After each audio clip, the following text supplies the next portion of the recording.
Hello, আসসালামু আলাইকুম। আলবনিস family blog থেকে লাবণী বলছিলাম। চলে আসলাম বেশ কিছুদিন আগের একটা ভিডিও নিয়ে। অবশ্যই আপনারা ক্যাপশনেই দেখতে পেয়েছেন বা থাম্বনেইলেই দেখতে পেয়েছেন, একটা কেকের ছবি ছিল।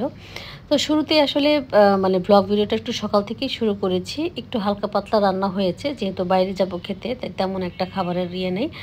আমি এখন ভাজতে আসলাম, মানে আমি তো না, খালা ভাজতে এসেছিল হচ্ছে। তখন তো খালা ছিল, এখন তো খালা একটু বাড়িতে গিয়েছে, তাই আগের ভিডিওটা এখন আমি দিলাম।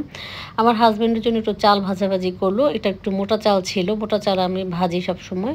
এবং মুড়ির মোয়া, সরি মানে কি বলে, চালের যে ইয়া হয় না, মোয়া হয় যেটা, ওইটা খেতে খুব ভালো লাগে আমাদের কাছে, আমার কাছে বিশেষ করে।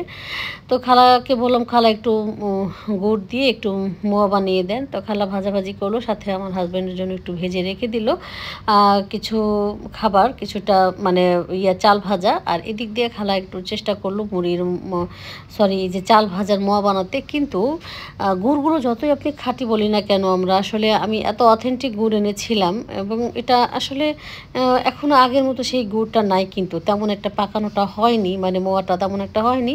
কিছু হয়েছে, কিছু ঝুরঝুরো হয়েছে। তো এটা যেভাবে আমি আসলে, আমি আম্মাকে দেখেছিলাম যে এই মানে এই গুড়টা পাকানোর সময় যেভাবে সিস্টেম করে মানে করতে হয়, আমি সেটাই সেই অনুযায়ী কিন্তু করেছিলাম। তো যাই হোক, হালকা পাতলা একটু হয়েছে। গুড়টা আসলে কেন এরকম হলো জানি না, ঠিক এভাবে যে পানির মধ্যে দিয়ে বোঝা যায় যে আঠালো হয় কি না। তো খালা একটু চেষ্টা করলো, দেখলো, বললো খালা হয়েছে, কিছুটা হয়েছে, তবে এর মধ্যে এর বেশি আর হবে না। কারণ হচ্ছে যে গুড়ের আগের থেকে তো সেই ভেজালটা নাই, চিনি মেশানো যেহেতু থাকে স্বাভাবিকভাবে। আগের জন্য কেন আমি আসলে বুঝলাম না। আগে যখন ছোটোবেলায় গ্রামে যেতাম বেড়াতে আম্মার সাথে শীতকালে, আমার চাচাকে দেখতাম যে যে গুড় জাল দিত, সেই আঠালো ভাবটা, সেই জিনিসটা আর নাই কিন্তু। আসলে আমার আমার দাদিও মারা গেছে, চাচাও মারা গেছে, সেই জিনিসটা এখন নাই গ্রামে। কিন্তু তেমন একটা এখন অরিজিনাল যে ব্যাপার স্যাপার, সেটাও খাবার দাবার, এটাও কিন্তু তেমন একটা পাওয়া যায় না।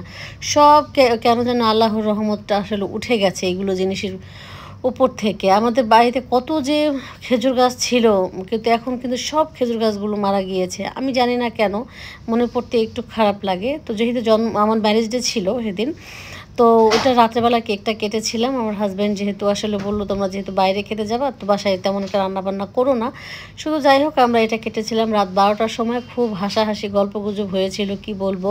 কারণ কি, বাচ্চারা এখন একটু বড় হয়েছে, তো বড় ছেলেটা যেহেতু এসএসসি পরীক্ষা দিল, মোটামুটি বড়, তো ওদের আর আমার ছোট ছেলেটা দুজনেরই একটা ছিল যে মা বাবাকে একটা সারপ্রাইজ দিবে।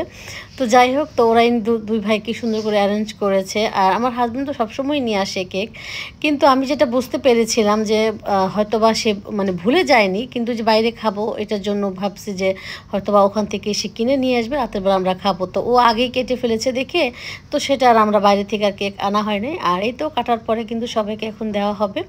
আজকে এই পর্যন্ত, সবাই ভালো থাকবেন, আল্লাহ হাফেজ।